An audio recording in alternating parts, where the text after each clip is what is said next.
महाभारत के युद्ध में कर्ण का नाम उन वीरों में लिया जाता है जिनकी वीरता और कर्तव्य निष्ठा के आगे सब नतमस्तक थे।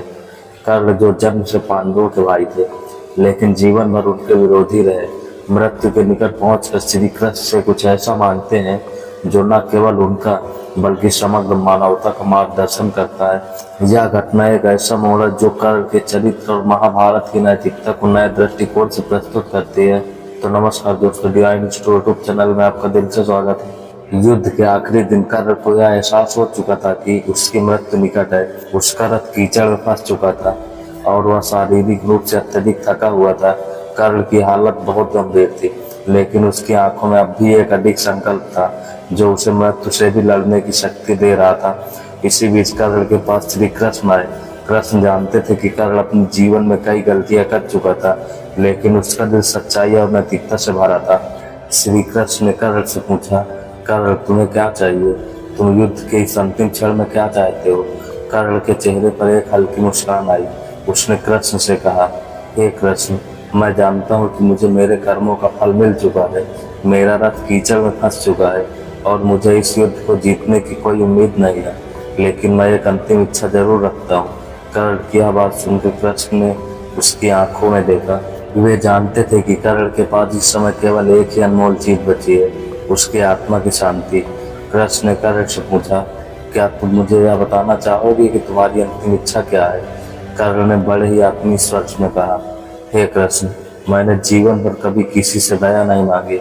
मुझे युद्ध में अपने पापों को प्रायश्चित करने का अवसर मिले, यही मेरी इच्छा है। मैं चाहता हूँ कि आप मुझे एक अंतिम वरदान दें ताकि मेरी आत्मा को शांति मिले और मैं इस युद्ध में अपने कर्तव्यों का निर्वाह कर सकूं। श्री कृष्ण ने कर्ण की बात सुनी और फिर उसकी ओर मुंह करके कहा, कर्ण, तुमने कभी किसी से दया नहीं मांगी, लेकिन इस अंतिम समय में तुम्हारी यह प्रार्थना सुनकर मुझे तुम्हारी सच्चाई और वीरता का एहसास हुआ। तुम्हारी यह इच्छा न केवल तुम्हारे लिए बल्कि समग्र मानवता के लिए प्रेरणा का स्रोत बनेगी। तुमने जो कर्म किए उसका फल तुम भुगत रहे हो, लेकिन तुम्हारे अंतर मन में जो सत्य है वह कभी मिट नहीं सकता।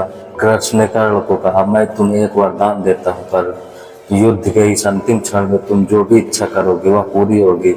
तुम्हारी आत्मा को शांति मिलेगी और तुम्हारे पापों का प्रायश्चित होगा। लेकिन एक बात याद रखना कर्ण, सच्चाई हमेशा तुम्हारे साथ रहेगी और किसी भी स्थिति में तुम्हें अपने धर्म से नहीं हटना चाहिए। कर्ण ने सिर झुकाया और कृष्ण के दिए हुए वरदान को स्वीकार किया। उसके बाद कर्ण ने अंतिम बार युद्ध भूमि को देखा और युद्ध की स्थिति का आकलन किया। उसने अपने जीवन की सभी गलतियों का विचार किया और महसूस किया कि उसे खुद को माफ करना होगा, तभी वह शांति पा सकेगा। कर्ण ने अपनी आखिरी शक्ति से युद्ध में हिस्सा लिया और वीरता से मृत्यु को गले लगाया।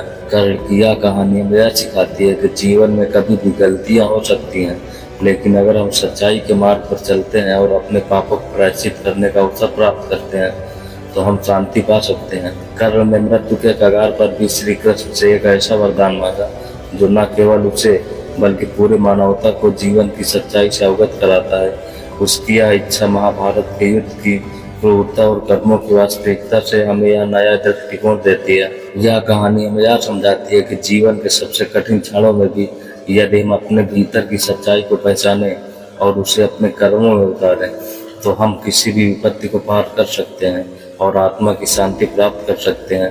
कर्ण ने जो मांगा वह केवल उसकी व्यक्तिगत शांति के लिए नहीं था, बल्कि यह समग्र मानवता के लिए एक अमूल्य शिक्षा बन गया। तो दोस्तों, ये कथा यहीं पर समाप्त होती है। अगर वीडियो आपको पसंद आई हो तो वीडियो को लाइक करके चैनल को सब्सक्राइब कर लेना और साथ ही साथ बेल आइकन को प्रेस कर देना ताकि जब भी हम अगला वीडियो लाएं तो उसका नोटिफिकेशन सबसे पहले आप तक पहुंचे। तो दोस्तों, फिर से मिलते हैं किसी नए इंटरेस्टिंग वीडियो के साथ। तब तक के लिए अपना ध्यान रखें। धन्यवाद।